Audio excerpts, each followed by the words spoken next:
ಸಕ್ಕರೆ ನಾಡು ಮಂಡ್ಯ ರಾಜಕಾರಣಕ್ಕೆ ಹೊಸ ತಿರುವು ಸಿಕ್ಕಿದೆ. ಮಂಡ್ಯ ಜಿಲ್ಲಾ ರಾಜಕಾರಣಕ್ಕೆ ನಟ ದರ್ಶನ್ ರೀಎಂಟ್ರಿ ಆಗಿದ್ದಾರೆ. ಇವತ್ತು ಮಳವಳ್ಳಿ ಕ್ಷೇತ್ರದಲ್ಲಿ ನಟ ದರ್ಶನ್ ಕ್ಯಾಂಪೇನ್ ಮಾಡ್ತಾರೆ. ಆದರೆ ಯಾರ ಪರವಾಗಿ ಅನ್ನೋದು ಪ್ರಶ್ನೆ. ಸುಮಲತಾ ಅವರ ಪರವಾಗ, ಅಂದ್ರೆ ಬಿಜೆಪಿ ಪರವಾಗ, ಅಂದ್ರೆ ಮೈತ್ರಿ ಪರವಾಗ ಅಲ್ಲ, ಬದಲಾಗಿ ದರ್ಶನ್ ರೀಎಂಟ್ರಿ ಆಗ್ತಾ ಇರೋದು, ಪ್ರಚಾರ ಮಾಡ್ತಾ ಇರೋದು ಕಾಂಗ್ರೆಸ್ ಅಭ್ಯರ್ಥಿಯ ಪರವಾಗಿ.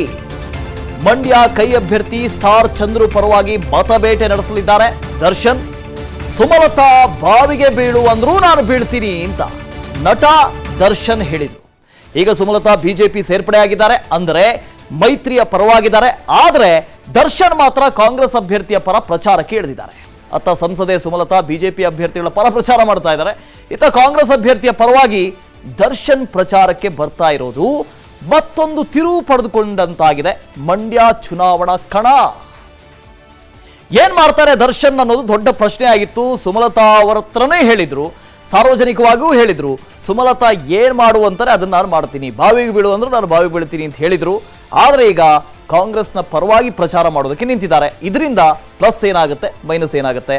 ಮಾರುತಿ ಪಾವಗಡೆ ಇದ್ರ ಬಗ್ಗೆ ಡೀಟೇಲ್ಸ್ ಅನ್ನು ಕೊಡ್ತಾ ಹೋಗ್ತಾರೆ. ಲೈವ್ ನಲ್ಲಿ ಜಾಯ್ನ್ ಆಗ್ತಾರೆ. ಮಾರುತಿ, ದರ್ಶನ್ ಹೇಳಿದ್ರು ಸುಮಲತಾ ಏನು ಹೇಳ್ತಾರೋ ಅದನ್ನ ನಾನು ಕೇಳ್ತೀನಿ ಅಂತ. ಸುಮಲತಾ ನೋಡಿದ್ರೆ ಬಿಜೆಪಿಯ ಅಂದ್ರೆ ಮೈತ್ರಿಯ ಪರವಾಗಿ ಪ್ರಚಾರ ಮಾಡ್ತಾ ಇದ್ದಾರೆ. ಹೀಗಿರುವಾಗ ದರ್ಶನ್ ಕಾಂಗ್ರೆಸ್ನ ಪರವಾಗಿ ಪ್ರಚಾರ ಮಾಡ್ತಾ ಇರೋದು ಇದೇನ ಸ್ಟ್ರಾಟಜಿನ, ಅಥವಾ ಮೊದಲೇ ಗೊತ್ತಿತ್ತಾ ಹೀಗಾಗತ್ತೆ ಅಂತ? ಇದರಿಂದ ಏನು ಪರಿಣಾಮ ಆಗ್ಬೋದು?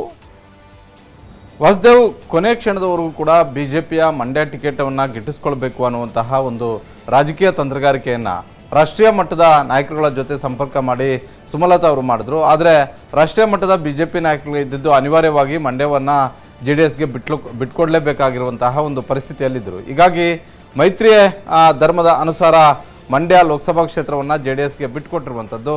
ಆದರೆ ಈಗ ಸುಮಲತಾ ಒಂದು ಕಡೆ ಮೌನ.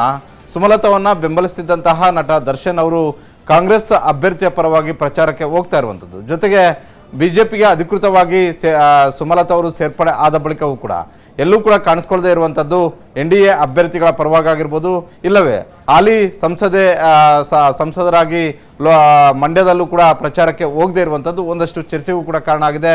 ಜೊತೆಗೆ ಸುಮಲತಾ ಅವರು 2019ರಲ್ಲಿ ಕುಮಾರಸ್ವಾಮಿ ಮತ್ತು ಸುಮಲತಾ ಅವರ ನಡುವೆ ಭಾಳಷ್ಟು ಮಾತಿನ ಚಕಮಕಿ ಆಗಿತ್ತು.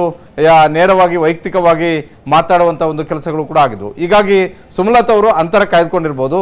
ಆದರೆ ಸುಮಲತಾ ಅವರು ಮಂಡ್ಯ ಕಾರ್ಯಕರ್ತರಿಗಾಗಿರ್ಬೋದು, ಮಂಡ್ಯದಲ್ಲಿ ಅವರು ಬೆಂಬಲಿಸುವಂತಹ ಪಡೆಗೆ ಯಾವ ಸಂದೇಶವನ್ನು ರವಾನೆ ಮಾಡಿದ್ದಾರೆ, ಅದರಲ್ಲೂ ಸ್ವತಃ ಸುಮಲತಾ ಅವರೇ ಹಲವು ಬಾರಿ ಹೇಳಿದರು, ನನ್ನ ದತ್ತಪುತ್ರ ದರ್ಶನ್ ಅನ್ನುವಂಥದ್ದು. ದರ್ಶನ್ ಕೊನೆ ಕ್ಷಣದವರೆಗೂ ಕೂಡ ಹೇಳ್ತಾಳೆ ಬಂದರು, ತಾಯಿ ಹೇಗೆ ಹೇಳ್ತಾರೋ ಅದನ್ನು ನಾನು ಕೇಳ್ತೀನಿ ಅಂತ.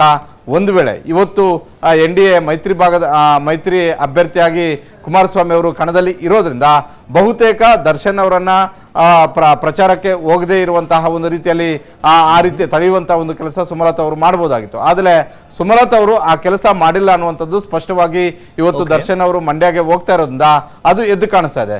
ಈಗ ದರ್ಶನ್ ಅವರು ಮಂಡ್ಯಗೆ ಬರೋದ್ರಿಂದ, ಮಂಡ್ಯದಲ್ಲಿ ಪ್ರಚಾರ ಮಾಡೋದ್ರಿಂದ ಸಹಜವಾಗಿ ಸ್ಟಾರ್ ಚಂದ್ರುಗೆ ಒಂದಷ್ಟು ಅಲೆ ಹೆಚ್ಚಾಗ್ಬೋದು. ಯಾಕಂತ ಹೇಳಿದ್ರೆ ಕಳೆದ ಒಂದು ತಿಂಗಳಿಂದಲೂ ಕೂಡ ನಿರಂತರವಾಗಿ ಪ್ರಚಾರ ಮಾಡ್ತಾ ಇದ್ದಾರೆ. ಅದ್ರ ಜೊತೆಗೆ ಸುಮಲತಾ ಅವರ ಮತ್ತೊಂದು ಕಡೆ ದರ್ಶನ್ ಅವರೇ ನೇರವಾಗಿ ಬಂದು ಕಾಂಗ್ರೆಸ್ ಅಭ್ಯರ್ಥಿಯ ಪರವಾಗಿ ನಾಗಮಂಗಲ ಮತ್ತೆ ಸೇರಿದಂತೆ ಬೇರೆ ಬೇರೆ ಕಡೆ ಪ್ರಚಾರ ಮಾಡೋದಕ್ಕೆ ಮುಂದಾಗಿರೋದ್ರಿಂದ ಬಹುತೇಕ ಇದರ ಒಂದು ಎಫೆಕ್ಟ್ ಮೈತ್ರಿ ಅಭ್ಯರ್ಥಿ ಆಗಿರುವಂತಹ ಕುಮಾರಸ್ವಾಮಿ ಅವರಿಗೆ ತಟ್ಟಬಹುದು. ಯಾಕಂತ ಹೇಳಿದ್ರೆ 2019ರ ಲೋಕಸಭಾ ಚುನಾವಣೆಯಲ್ಲಿ ಅವತ್ತು ಸ್ವಾಭಿಮಾನಿ ಪೊಲಿಟಿಕ್ಸ್ ಅನ್ನ ಸುಮಲತಾ ಅವರು ಮಾಡೋದಕ್ಕೆ ಮುಂದಾದಾಗ ಇದೇ ದರ್ಶನ್, ಇದೇ ಯಶ್ ನಿರಂತರವಾಗಿ ಒಂದು ತಿಂಗಳ ಕಾಲ ಠಿಕಾಣಿ ಹಾಕಿ ಅವ್ರು ಗೆಲ್ಲಿಸ್ಕೊಂಡು ಬರೋದಕ್ಕೆ ಕಾರಣಕರ್ತರಾಗಿದ್ರು. ಅಂಥದ್ದೇ ಒಂದು ಬೆಳವಣಿಗೆ ಈ ಬಾರಿ ಸ್ಟಾರ್ ಚಂದ್ರು ಅವರ ಪರವಾಗಿ ದರ್ಶನ್ ಅವರು ಮಾಡ್ತಾರಾ ಅನ್ನುವಂಥ ಒಂದು ಪ್ರಶ್ನೆಗಳು ಉದ್ಭವ ಆಗಿರುವಂಥದ್ದು.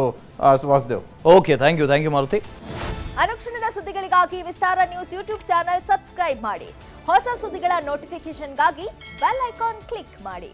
ಲೇಟೆಸ್ಟ್ ಅಪ್ಡೇಟ್ಸ್ಗಾಗಿ www.vistaranews.com ವೆಬ್ಸೈಟ್ಗೆ ವಿಸಿಟ್ ಮಾಡಿ. ಅಂಗೈಯಲ್ಲೇ ಜಗತ್ತಿನ ಸುದ್ದಿ ತಿಳಿಯಲು Vistara news Kannada app download ಮಾಡಿ.